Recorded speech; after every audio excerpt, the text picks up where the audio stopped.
En principio, una pregunta casi que obligada. ¿Quién es y cómo es Pedro Jorge Vera?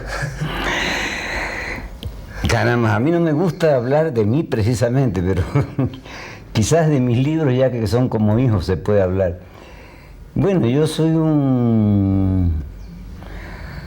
¿cómo le puedo decir? Soy un pequeño demonio que no cree en Lucifer tampoco, pero que quisiera cambiar el mundo y como desgraciadamente no pude ser un revolucionario, entonces he terminado siendo escritor, pero no tengo muchas dotes, pero escribo.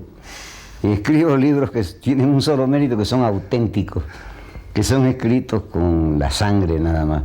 Pero yo no soy un esteticista, ni no soy un hombre, un gran creador de belleza. No soy. Creo que peca de excesiva modestia. No creo que no. Usted es Alfonso. Diego. Alfonso. No, Diego, no es modestia, sino que uno tiene que saber lo que es. Yo creo que tengo un lugar bajo el sol, ¿no? Porque escribo muchos libros y estoy siempre escribiendo. Pero no me considero pues una luminaria, en ese sentido que quiero decir. Pero mis libros existen, sí, eso sí. Maestro, ahora que habla de eso, bueno, usted está considerado, sus obras están consideradas como obras realistas. ¿Se afilia usted a ese criterio respecto a su literatura? Sí, pero a un realismo pluridimensional, Diego. Es decir, no el realismo, ni el realismo de Solá, ni, yo diría, no, ni menos el realismo socialista que era tan limitado. Yo creo en un realismo pluridimensional donde coexistan la vigilia y el sueño, la fantasía y la realidad, donde realmente son elementos artísticos que no pueden faltar en una obra de arte, por más que uno esté identificado con la liberación de los pueblos, con la redención de América Latina. Uno está identificado con eso, pero de todos modos, si uno ha escogido este camino de crear obras que pretenden ser artísticas, no puede simplemente escribir manifiestos, ¿no? Porque entonces para eso se dedica solo al periodismo, por ejemplo. Pero si uno quiere escribir, las novelas tienen que ser novelas. Y yo creo que los elementos artísticos son esto, es decir, que sea un realismo donde nada esté excluido. Así como yo creo que en la novela moderna cabe todo. La poesía, la filosofía, la sociología, todo, pero todo combinado artísticamente, como hay una novela ya muy antigua, pero que es un modelo dentro de la novela moderna, digamos, que es La montaña mágica de Thomas Mann, donde hay de todo, pero todo tan equilibrado, tan dentro del contexto, que es en lo que a veces fallan algunos novelistas, ¿no? Ahora yo a lo mejor fallo, pero yo trato de que sean así. Es decir, en gran medida usted se afiliaría un poco a la tesis de Carpentier, en el sentido de que el realismo en América Latina termina siendo maravilloso per se, porque nuestra realidad es maravillosa. En cierto sentido sí. Y yo creo que por eso esa es la vitalidad que tiene ahora la novela latinoamericana en su conjunto. Y claro, Carpentier fue uno de los grandes novelistas. Pero yo creo que hay muchos, ¿no? Y hay muchos que son algunas veces menos conocidos que otros, pero aquí mismo, aquí en Cuenca, tienen a Eliezer Cárdenas, que es un gran novelista. Eso demuestra que no hay tampoco así discriminaciones geográficas, sino más conocimiento en unos sitios que en otros. Pero yo creo que eso que dijo Carpentier es aplicable no solo a América Latina, es decir, en ese sentido de América sí, porque nuestra realidad es así, es macóndica, para decirlo con una palabra de García Márquez. Pero yo creo que en general la novela, universalmente hablando, no puede limitarse a una sola cosa. Es decir, yo creo que el Ulises de Joyce, por ejemplo, es una novela experimental que nos ha servido a todos los que cultivamos este género, pero nos ha servido como un patrón, como un cartabón, pero no quiere decir que tengamos que tratar de escribir como escribió James Joyce. Eso es una cosa que creo que él se reiría, porque yo creo que él escribió una novela experimental, nada más. Maestro, una pregunta más referida ya a sus obras ahora, o a su época tal vez de surgimiento literario. Sus primeros trabajos, algunos de los más importantes, se conocen con posterioridad a las obras de la generación del 30 aquí en el Ecuador. ¿Qué significó para usted esa generación del 30, tanto en términos de influencia como quizás de un peso enorme a superar, porque está considerada como bloque la literatura más desarrollada que ha tenido el Ecuador en cuanto a movimiento global, ¿no? Yo creo que lo fue, pues no, es decir, que yo no pertenecí a esa generación del 30. Podríamos hablar que somos del 40, digamos, Ángel F. Rojas, Adalberto Ortiz y yo. Creo que somos un poco los epígonos de los del 30. Y para ellos, pues, para nosotros, yo creo que todos los consideramos a ellos maestros y los iniciadores de la modernización de toda la narrativa ecuatoriana, que no tenía más antecedentes, los que ellos decían.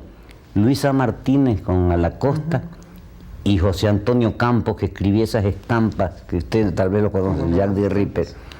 Esos son los antecedentes que ellos reconocían. Claro, hay alguna que otra intento, pero las cosas sólidas de la literatura anterior al 30 y de la narrativa son esas, no me refiero a la poesía. Entonces, ellos pues realizaron verdaderamente un golpe de timón, casi una revolución. De ahí que en ese tiempo la narrativa ecuatoriana tenía tanta importancia en el continente, porque fue un golpe de avance. Ellos a su vez eran continuadores de los tres maestros estos, Rómulo Gallego, Rivera y Guiraldes.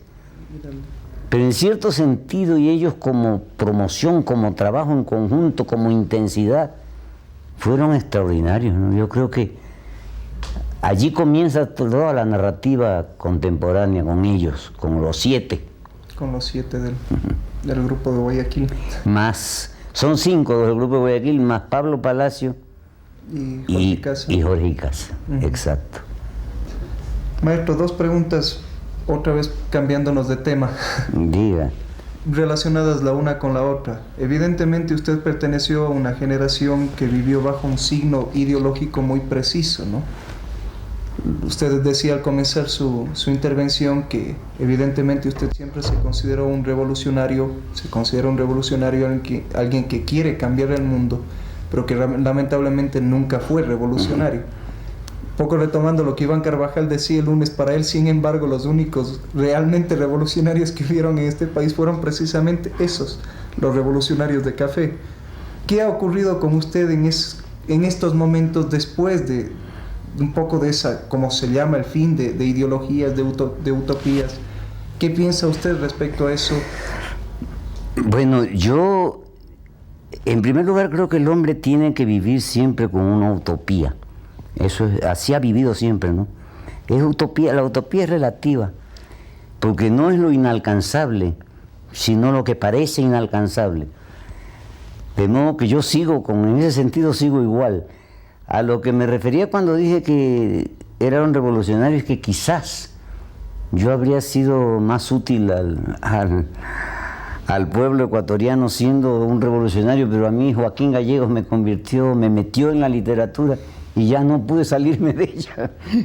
Entonces, digo que habría sido yo más útil, habría hecho mejores cosas quizás, pero ya por Joaquín desvié mi camino a lo mejor. Pero yo sigo siempre con la misma actitud, en eso no he variado nada. Claro, porque el marxismo no es ningún dogma, el marxismo es un método de interpretación de la realidad. Por eso aquí tuvimos un gran marxista que desgraciadamente se murió tan joven, que fue Agustín Cueva, que era un verdadero marcador de rutas y un verdadero interpretador. Como lo fue quizás en su generación Manuel Agustín Aguirre. Claro, Manuel Agustín fue otro tipo extraordinario. Pero quizás Agustín, es decir, como Manuel Agustín era al mismo tiempo político activo, y Agustín no. Claro. Agustín era solamente un intelectual, es decir, un teorizante, pero un teorizante sobre la realidad, ¿no? Que eso es lo importante. Y eso es lo que hay que aprender de los pseudo-marxistas deben aprender. Maestro, la segunda parte de la pregunta que le había hecho, ¿qué opina del momento entonces que se vive históricamente con este fin de las ideologías? No, yo no creo que las ideologías no pueden terminar, porque creo que todo ser humano tiene una ideología, la tiene el católico, el protestante, el fascista, es una concepción del mundo. Todo el mundo tiene, es una de las, eso es el fin de las ideologías, eso es una zancadilla, pues, ¿no? Quisieran, ellos ya creen que porque se destruyó un experimento socialista mal hecho, ya se acabó, ellos creen que se ha acabado. Parecen ignorar que el socialismo existe en China, que es el país más poblado del mundo. Y este dato de mayor nivel de crecimiento económico. Sigue en Vietnam, sigue en Corea y sigue en Cuba a pesar del acoso. Entonces, no se hagan demasiadas ilusiones. Lo que pasa es que así la vida y la política y la historia a veces dan marcha atrás momentáneamente, pero un fracaso. ¿Cuántos años tiene la Revolución Francesa? ¿Cuánto te llevamos? 200 años. 200 y tantos años. Y la Revolución Inglesa fue antes todavía, ¿no? Claro. Ahí comienza el capitalismo, es decir, la Revolución Industrial y el capitalismo. Bueno, en 200 y tantos años, ¿qué es lo que han conseguido? Un progreso material fabuloso, ¿no? Porque el progreso material que ha tenido la humanidad desde entonces, el capitalismo es algo muy dinámico, pero con la mayoría de la humanidad muriéndose de hambre, y con la prostitución y la mendicidad como sus flores más espléndidas. Eso es lo que nos ha dado. Y imagínense, y ahora la sociedad dividida en clases tiene milenios, ¿no? Claro. Desde que se acabó el comunismo primitivo. Y el resultado es este. Los privilegiados como usted y como yo, digo privilegiados aunque no seamos ricos, pero tenemos para comer todos los días y hasta para tomar un trago. Y para dedicarnos pero los que están debajo de nosotros, y en el mundo, vea la cantidad. Brasil, a quien Stefan Zweig llamó el país del futuro, es el país de mayor mortalidad infantil, donde matan a los niños, un país espantoso, por encima del... Entonces, ese es el capitalismo, pues. Y eso, y cuando hablan de los 70, que en 70 años fracasó el experimento socialista, no se dan cuenta de los 300 años que va a tener el capitalismo. Exacto. Y los 300 años de fracaso, además. Además. Y fíjese, de 2000 años de cristianismo. A pesar de que yo soy muy amigo de Jesucristo personalmente, pero el cristianismo también, ¿qué es lo que nos ha dado en 2000 años? Su falsificación por un lado. Y luego en muchos casos una iglesia que ha estado bastante del lado de quien no debe. Pero mejor para que no nos vayan a pegar, no hablemos mal de la iglesia. Pero... Maestro, ya estamos hablando de todo esto, una pregunta inevitable. Cuba. Cuba es algo extraordinario, pues. Usted no ha ido por lo menos últimamente. Bueno, regresé hace un año. Yo he ido este año. El acoso es algo tremendo, es uno de los crímenes que la humanidad no puede perdonarle al imperialismo, porque eso de acosar así contra el clamor universal, ¿no? Pero al mismo tiempo ese pueblo tiene una resistencia, una conciencia tan grande. Yo estuve ahí en las elecciones y recorrí los colegios electorales y le preguntaba a la gente, ¿ustedes han votado por la revolución a pesar de que no tienen nada, de que aquí en Cuba no hay nada? Decían, sí, porque eso no es culpa de la revolución, sino del imperialismo y del bloqueo. Ya con esa respuesta, eso tuve 8 o 10 respuestas similares. Claro. Bueno, así que yo creo que Cuba, no sé, salvo que le lanzaran la bomba atómica, yo creo que ahí va a resistir y va a salir adelante.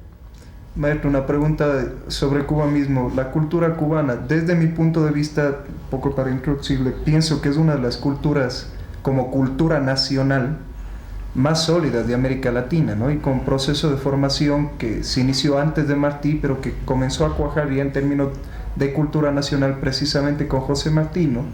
Que incluso pienso que es un proceso cultural muy ligado a procesos políticos que se dieron en Cuba, precisamente a partir de la figura de Martí, que además de ser el gran literato que fue, fue un hombre eminentemente político también, ¿no? Claro. A partir de él se sucedieron una serie de personalidades, Rubén Martínez Villena, el mismo José Antonio Mella, y después de Julio Antonio Mella, perdón, después de ellos, toda una serie de personalidades de los más importantes intelectuales cubanos, algunos de los más importantes latinoamericanos también, previos a la revolución, como fueron Alejo Carpentier, Juan Marinelo, Nicolás Guillén, e inclusive hasta el mismo Lezama Lima, que si bien nunca fue un militante, sí fue un hombre profundamente revolucionario, incluso desde su punto de vista de creencias católicas, como Cintio Vitier y Fina García Macruz. Eso es otro de los aspectos desde extraordinarios. Mi punto de vista, creo que la cultura cubana es extraordinaria desde antes, incluso el triunfo de la revolución, y aún ahora. ¿Cuál sería su opinión sobre la cultura cubana en general? Es respetabilísima. Por eso que usted dice, precisamente, ya ha dicho todo, ya ha dado la respuesta ahí. Figuras eminentes, extraordinarias, y en todos los ramos, ¿no? Usted ve, por ejemplo, en la investigación, que ellos descubren unos medicamentos desconocidos. Hay una famosa cosa, PPG, para luchar contra el colesterol, que está teniendo un éxito mundial y que parece que ya se está imponiendo una cosa así, como trabajan ellos en el campo de investigación científica, no solamente en la cultura humanista, sino en el ramo de las ciencias naturales. Es decir, eso es lo extraordinario de un pueblo que, mientras otros pueblos se descomponen sin que tener ese acoso, simplemente por sus contradicciones internas, este pueblo tan acosado mantiene su actividad y su espiritualidad en todos los terrenos. Y eso es formidable. Y eso se manifiesta que siguen ellos trabajando con los concursos de la Casa de las Américas, por ejemplo. Ahora se va a ir, lo han nombrado jurado a Raúl Vallejo, el muchacho que fue ministro. Bueno, ellos se mantienen, y ahora yo me apresto a ir ahora, no de invitado ni de nada, sino pagando, porque si he ido a curarme, ahora hay que ir a ayudar a Cuba. ¿Cómo no? Hay que ir en enero, hay que tratar de ir todos, porque aunque sea hacer acto de presencia nada más, acto de presencia, de solidaridad con Cuba. Así que espero que nos veamos allá. Si pudiera, encantado. Una última pregunta inevitable y necesaria. Ahora que hemos hablado de Cuba, el Ecuador, ¿cómo ve al Ecuador en este momento? ¿Qué piensa de la literatura ecuatoriana, de la cultura ecuatoriana en este momento? Le diría que el Ecuador, a pesar de todo, de que estamos viviendo un régimen de empresarios, bajo un régimen de empresarios, la prueba de la vitalidad de su pensamiento, de la juventud sobre todo, es este encuentro que su padre fue pues el promotor, el ideador y el animador, y que se sigue manteniendo, y donde siempre hay ideas nuevas, y a mí me entusiasma ver cómo se aparecen nuevas figuras y la atención del público. Es decir, que estos encuentros de Cuenca son una prueba de que el pueblo ecuatoriano, que por otras razones que el de Cuba está siempre igualmente casi tan aplastado, porque yo les dije a los cubanos, nosotros somos 10 millones más o menos, la misma población. En el Ecuador hay 100.000 personas privilegiadas que cambian de auto cada semana. 900.000 privilegiados que no tenemos para auto, pero que tenemos para todo lo indispensable. Y 9 millones que están peor que ustedes. Eso es más o menos el panorama.